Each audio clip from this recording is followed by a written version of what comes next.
KCMO Talk Radio.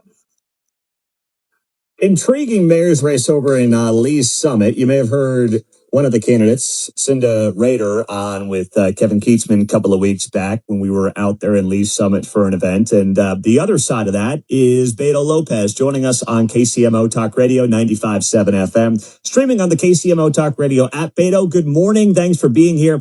For people who maybe are unfamiliar or they're, just getting to learn about you and your background ahead of their race next Tuesday, who is Beto Lopez and why are you running for mayor of Lee's Summit?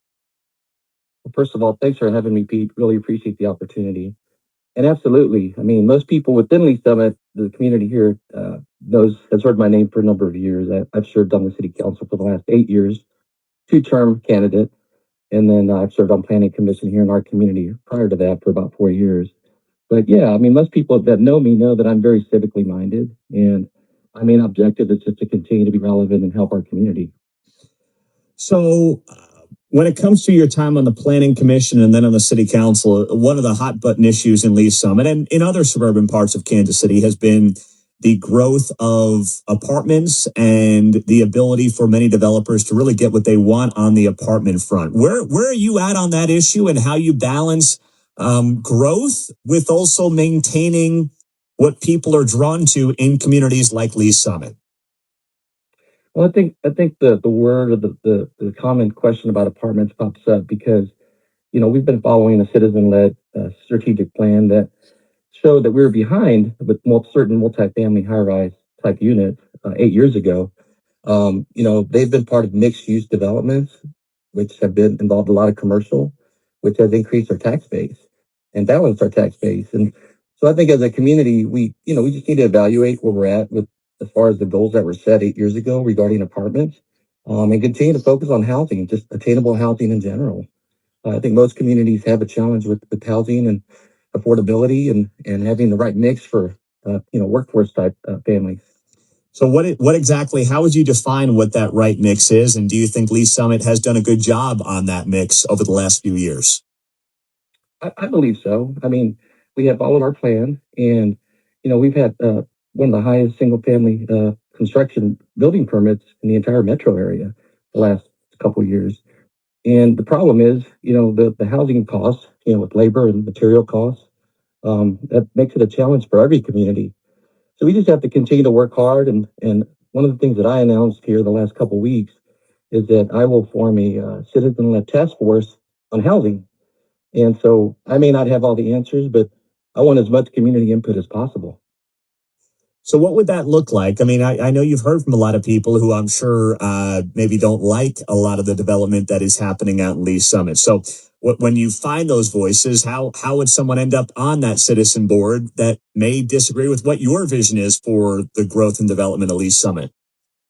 Well, I wouldn't say that most people do not like the development. I think that plan that we've been following, most citizens that were involved asked for more retail and restaurant and grocery opportunities. And that's what we've done. We've grown our tax base so that the burden is not on residential taxpayers, but spread it out a little bit with new commercial tax generation. And so I think we need to continue that path. As far as housing, I mean, people that know me, that have worked with me, know I'm fully transparent and very engaging. And as mayor, I absolutely will continue to operate in that capacity. What do you think the biggest issue facing Lee's Summit is right now? You know, Lee Summit is one of the fastest growing cities in the state of Missouri. I think the next mayor and city council need to be as prepared as possible here in this community to absorb that population growth.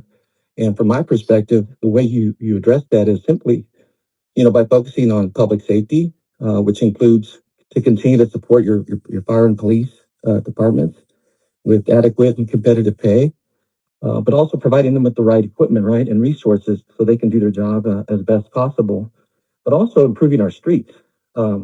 Not only neighborhood streets, but a lot of our highway and arterial streets just need to continue to, we got to focus on continuing to improve and keeping the roadways as safe as possible. And to me, that's how you absorb population growth.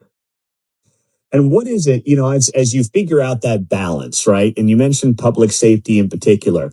That comes with a cost, obviously, that the city has to figure out what that is to continue to grow police and fire to keep the city safe while also not blowing out the budget.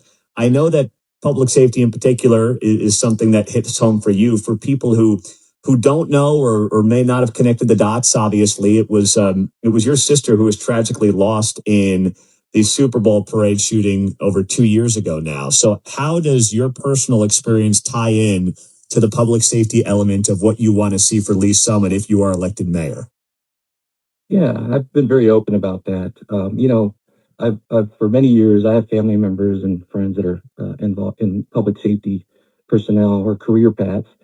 So I've always been very supportive of our public safety first responders. But absolutely, after the incident that took my sister's life, I've made it a personal priority for me to, that day, if it wasn't for the first responders, yes, we it hurt my family the most, but the first responders that present that day saved a lot of other lives. And for me, I think it's something that every community should focus on. And as mayor, that will continue to be a top, focus for me and our community. When people think of Lee Summit under Beto Lopez leadership, what exactly in your perfect world would that look like and how would that be defined? People come here and continue to come here. Probably we have a trend for the last 15, 20 years. They come here for a reason. It's the quality of life. It's the school districts. It's the amenities that we have. We have a robust and amazing park system. And as mayor, absolutely, my job is, along with our council colleagues, is to protect that quality of life. And I have a proven track record that has focused on ensuring that quality of life, keeping it a safe community.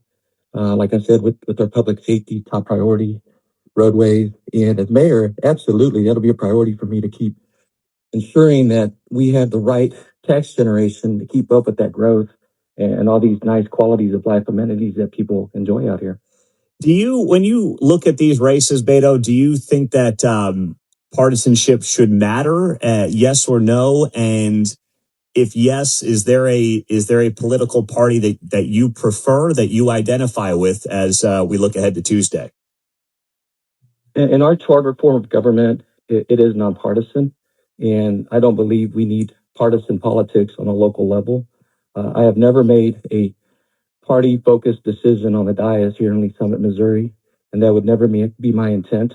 My intent is to make decisions on what's best for our entire city and every citizen that lives in this community.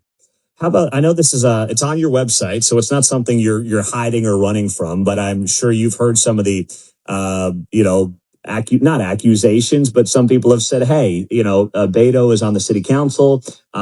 His wife is a municipal judge in Lee Summit. Is that or I guess the obvious answer to this is no, you don't believe it's a conflict of interest. So explain to people why that should not be a concern to them in Lee Summit when they say, well, if the mayor is married to someone who's a municipal judge, is that potentially a conflict at all? Why don't you believe it is?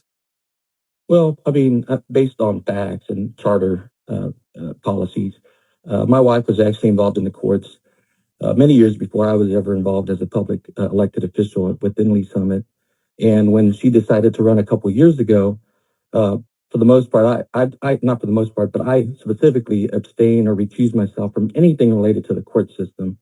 And the court system has zero control over any kind of city government administration. So there truly is not a conflict at all. It's probably more of a perception or a political ploy just to make it an issue. But it truly, legally, is not. Policy wise, is not an issue. There's no conflict there. But if there was anything that came in front of you that was somehow tied to the judicial system, you are promising that if elected mayor, you would abstain from that. I've done it in the past, and absolutely, I will continue to keep that same ethics procedure going forward.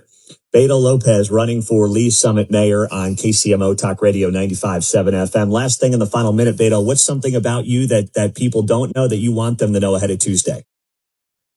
People know that I am deeply committed to this community, and I work extremely hard to fight for things that continue to improve our community. I'm a very regionally minded person, work with all the local communities. We don't live on an island. I think we share a lot of the same roadways and infrastructure. So people will continue to bring resources to our community and work with our other partners, neighboring partners, and we'll continue to grow in a balanced and a very responsible way and make this the best community in Missouri. How about that? That sounds good. Beto Lopez on KCMO. Thank you for the time, Beto, and best of luck ahead of Tuesday.